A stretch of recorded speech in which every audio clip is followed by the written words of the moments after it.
नगरसेवक आहेत त्या नगरसेवकाला महासभेमध्ये बोलण्याची सुद्धा परवानगी दिली जात नाही। त्या नगरसेवकांनी असंच म्हणावं का की आता कोणता झेंडा घेऊ हाती, कारण हाती तुमची सत्ता असताना सुद्धा या 27 गावाचं भिस्त गोंगडं हे कधी सुकणार आहे।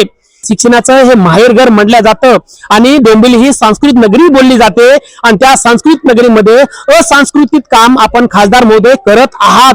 त्या अनुषंगाने या विद्येच्या मंदिरात आणि आरोग्य मंदिराचा विकास होऊ शकतो, पण तो विकास नाही, आता विकास झालेला आहे। आपण खासदार कार्यसम्राट आहात, आपण संसद रत्न 2 वेळा पुरस्कार प्राप्त केलेले खासदार आहात, मग आम्हाला ही बोलण्याची वेळ का येऊ देता?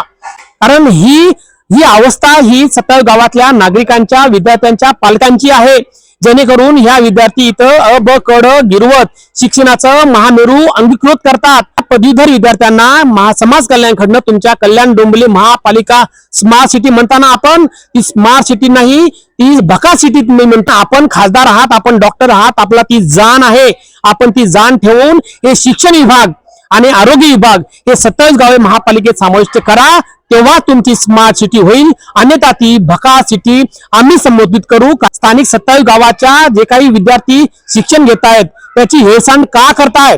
यामध्ये आपलं काही दडलेलं आहे का? हे शिक्षण विभाग आणि आरोग्य विभाग हे 27 गावे महापालिकेत समाविष्ट कराल, तेव्हा तुम्ही कार्यकुशल, कार्यसम्राट, कार्यतत्पर आणि संसदरत्न पुरस्कारकृत खासदार झालात असं आम्ही समजू।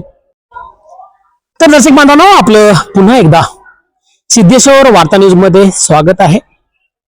आता आपण कल्याण डोंबिवली महानगरपालिकेच्या स्मार्ट सिटी बोलल्या जातं अद्यापही झालेली नाही आणि त्याच स्मार्ट सिटीच्या शिक्षण विभागाच्या काटे गावामध्ये आहोत। प्रभाग क्रमांक 30 आहे आणि त्याच अनुषंगाने ही जी कल्याण डोंबिवली महानगरपालिकेची जी गावं 1 जून 2015 ला समावेश झाली, त्याही अगोदर 2002 ला ती बाहेर काढण्यात आली होती आणि त्यानंतर ही 27 गावं महानगरपालिकेत समावेश झाल्यानंतर ह्या महानगरपालिकेमध्ये शिक्षण विभाग आणि आरोग्य विभाग हा समाविष्ट झालेला नाही। म्हणजे तो जिल्हा परिषद ठाणे यांच्याकडेच त्यांचा पदभार आहे आणि तो पदभार सीओच्या माध्यमातून, मुख्याधिकाऱ्याच्या माध्यमातून, मुख्य कार्यकारी अधिकाऱ्यांच्या माध्यमातून चालला जातो।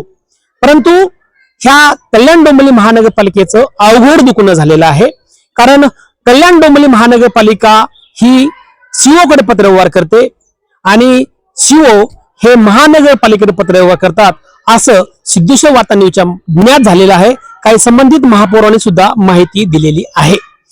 परंतु ह्या शिक्षण विभागाकडे शिक्षण हे वाघिणीचं दूध आहे, जो प्राशन करेल तो गुरगुरल्याशिवाय राहणार नाही असे भारतीय राज्यघटनेचे शिल्पकार डॉक्टर बाबासाहेब आंबेडकर म्हणाले होते।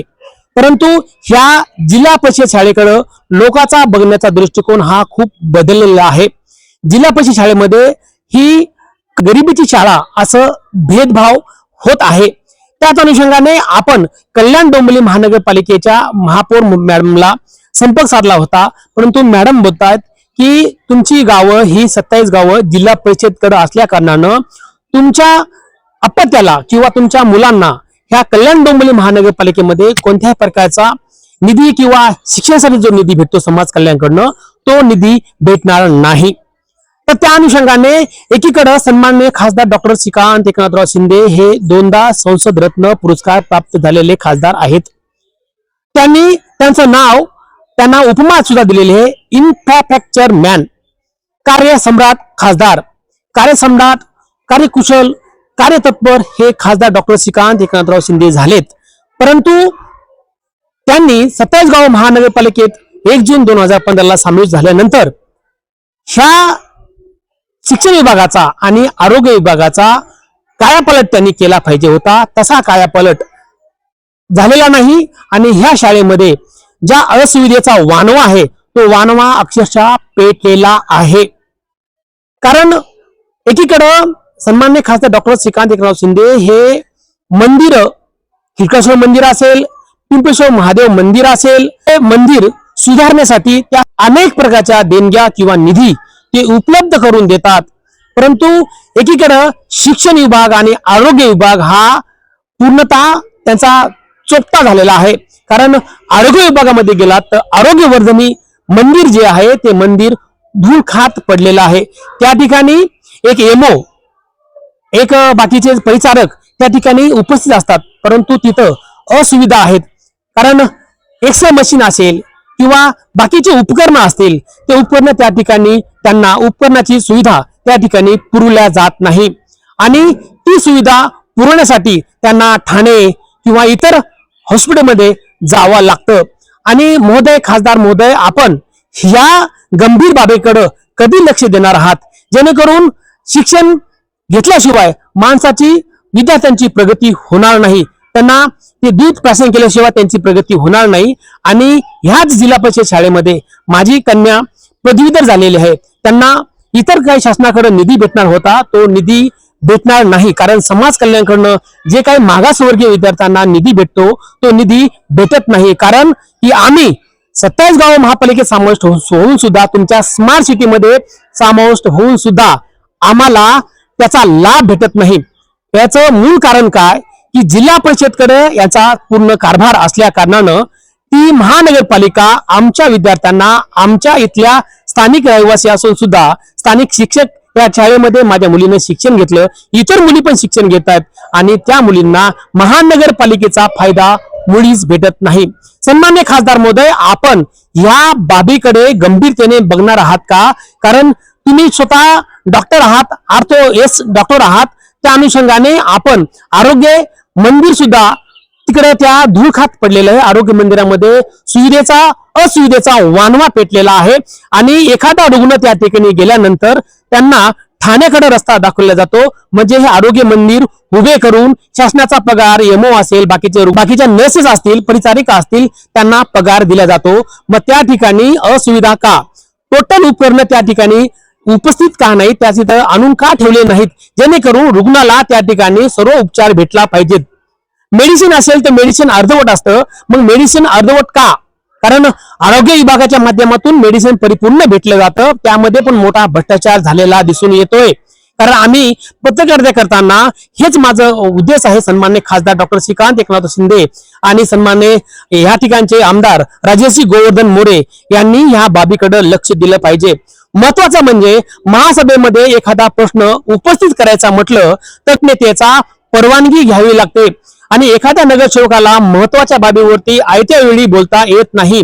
कारण प्रत्येक नगरसेवक हा निवडून आलेला आहे. कारण स्थानिकांचे अनेक प्रश्न हे अनुत्तरित आहेत. त्या प्रश्नाचं उत्तर त्या नगरसेवकाला द्यायचं आहे. त्या प्रश्नाचं उत्तर, त्या उत्तराच्या माध्यमातून स्थानिक प्रभागाचा विकास करायचा आहे. आणि विकास करण्यासाठी ह्या लोकप्रतिनिधीची निवड झालेली आहे. असे अनेक नगरसेवक आहेत. त्या नगरसेवकाला महासभेमध्ये बोलण्याची सुद्धा परवानगी दिली जात नाही. मग त्या नगरसेवकांनी असंच म्हणावं का की आता कोणता झेंडा घेऊ हाती? कारण हाती तुमची सत्ता असताना सुद्धा ह्या 27 गावाचं भिस्त गोंगडं हे कधी सुकणार आहे? जेणेकरून अनेक मुलं ह्या जिल्हा परिषद शाळेमध्ये शिक्षण घेत आहेत, मोठे पदवीधर झालेत. आपण कोणत्या शाळेत शिक्षण घेतला ते आम्हाला माहित नाही, परंतु आम्ही जिल्हा परिषद शाळेमध्ये शिक्षण घेतलेलं आहे आणि त्या जिल्हा परिषद शाळेमध्ये आमच्या मुली पण पदवीधर झाल्या आहेत. परंतु त्यांना समाज कल्याणाकडनं जे काही निधी मिळणार आहे तो निधी आपल्या महानगरपालिकेचे सन्माननीय आयुक्त किंवा सन्माननीय महापौर हे देण्यास इच्छुक नाहीत. त्यांनी पूर्व परवानगी दिलेली नाही. सन्माननीय खासदार महोदय, हे एकच गाव नाही, काटेगाव असेल, निळजेगाव असेल, घेसर असेल, वसार गाव असेल, हे टोटल गावं ओस पडलेले आहेत. कारण शिक्षणाचं हे माहेरघर म्हटलं जातं आणि डोंबिवली ही सांस्कृतिक नगरी बोलली जाते आणि त्या सांस्कृतिक नगरीमध्ये असांस्कृतिक काम आपण खासदार महोदय करत आहात. कारण या शिक्षण विभागाचा आणि आरोग्य मंदिराचा तुम्ही हा पाठपुरावा केला पाहिजे. जसं जिल्हा परिषदकडे कमकुवत निधी असतो, ग्रामपंचायत फंडातून 0.5% हा निधी पंचायत समितीला आणि जिल्हा परिषदला वर्ग केला जातो आणि महानगरपालिकेचं अर्थसंकल्प बजेट हे खूप मोठं आहे. कारण त्या अनुषंगाने या विद्येच्या मंदिरात आणि आरोग्य मंदिराचा विकास होऊ शकतो, पण तो विकास नाही, आता बकास झालेला आहे. आपण खासदार कार्यसम्राट आहात, आपण संसद रत्न 2 वेळा पुरस्कार प्राप्त केलेले खासदार आहात. मग आम्हाला ही बोलण्याची वेळ का येऊ देता? कारण ही अवस्था ही 27 गावातल्या नागरिकांच्या, विद्यार्थ्यांच्या, पालकांची आहे. जेणेकरून ह्या विद्यार्थी इथं अ ब क ड गिरवत शिक्षणाचं महामेरू अंगीकृत करतात आणि त्याच झालेल्या पदवीधर विद्यार्थ्यांना समाज कल्याणकडनं तुमच्या कल्याण डोंबिवली महापालिका स्मार्ट सिटी म्हणताना आपण ती स्मार्ट सिटी नाही, ती भका सिटी मी म्हणतोय, कारण रस्ते बनवले म्हणून विकास झाला होत नाही. त्यासाठी शिक्षण हे गरज आहे, आरोग्याची मंदिराची गरज आहे, दवाखान्याची गरज आहे, कारण स्थानिक गरिबांना गोरगरिबांना तोच आरोग्य केंद्र तिथे उपचार केले जातो. त्यांच्याकडे धनवानगे पैसे नाहीत किंवा ते धनरूपी सागर त्यांच्याकडे अवेलेबल नाहीये.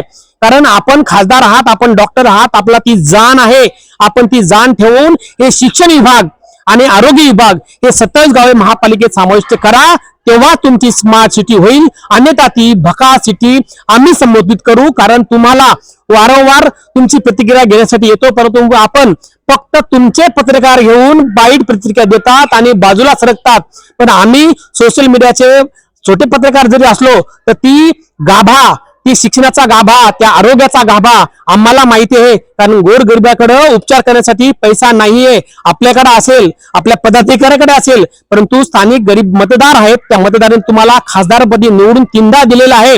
कल्याण ग्रामीण मध्ये एक आमदार तुम्हाला निवडून दिलेलं आहे. मग आपण ही शोकांतिका किंवा ह्या स्थानिक 27 गावाच्या जे काही विद्यार्थी शिक्षण घेत आहेत त्याची हेळसांड का करताय? यामध्ये आपलं काही दडलेलं आहे का? आपण तात्काळ ह्या सन्माननीय जिल्हा परिषदेच्या शिवो यांना तात्काळ पत्रव्यवहार करावा आणि हे आरोग्य मंदिर जे आहे आणि विद्येचं मंदिर आहे त्याचा पण विकास करून सर्व सुजलाम सुफलाम कराल, अशीच तुम्हाला माझ्या सिद्धेश्वर वार्ता न्यूजच्या माध्यमातून बाळासाहेब कांबळे या पत्रकाराच्या माध्यमातून विनंती आहे. अन्यथा आपण संसदरत्न 2दा होऊन सुद्धा त्याचा काहीही फरक या स्थानिक लोकांना पडणार नाही. कारण तुम्ही कार्यसम्राट, कार्यतत्पर, कार्यकुशल खासदार व्हाल तेव्हाच की हे शिक्षण विभाग आणि आरोग्य विभाग हे 27 गावे महापालिकेत समाविष्ट कराल, तेव्हाच तुम्ही कार्यकुशल, कार्यसम्राट, कार्यतत्पर आणि संसदरत्न पुरस्कारकृत खासदार झालात असं आम्ही समजू. दर्शक बांधवांनो, या बातमीचा वार्तांकन आवडल्यास आपल्या चॅनलला लाईक, शेअर, सबस्क्राईब आणि कमेंट नक्कीच कराल.